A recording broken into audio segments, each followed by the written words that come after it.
Bonjour à tous, aujourd'hui je vous présente le Dobson de 250 mm. Donc les Dobson, c'est des instruments qu'on bouge de bas en haut et de droite à gauche.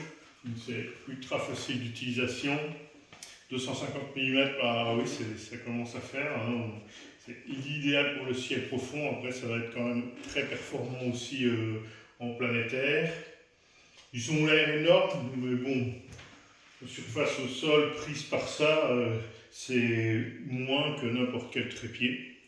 Et comme le tube est vide, en fait les Dobson ils sont quand même portables relativement facilement.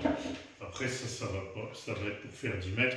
Si on veut aller plus loin, on va détacher les petites molettes sur le côté, prendre le tube qui est vide, donc léger, et on a une grosse poignée ici à l'avant pour le socle. On les met au sol, il n'y a pas besoin qu'ils soient de niveau ou autre. Donc en fait, c'est très rapide d'installation.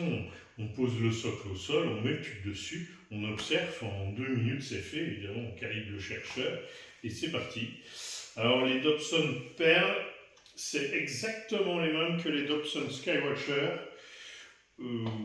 À part l'étiquette, moi je les monte, je vous les vends montés, assemblés. Il n'y a pas une vis qui diffère par rapport au Skywatcher. Même les oculaires sont pareils, le chercheur est pareil. C'est exactement les mêmes, ils sortent de la même usine. Alors, je vais peut-être vous faire une vidéo un peu plus près de la molette de mise au point. Elle est à partir du 200 mm plus sensible que sur le 150 mm. Donc ça, c'est un avantage. Et le réglage du miroir primaire est plus fin que sur le miroir secondaire. Donc ça, c'est aussi un avantage par rapport au 150 mm. Voilà, Dobson 250 mm Pearl ou Skywatcher, c'est les mêmes. Dispo chez Vers l'Espace à Binche. À très bientôt, merci. Et merci à Vegas d'avoir participé. Un super compagnon pour aller observer. Salut, à plus tard.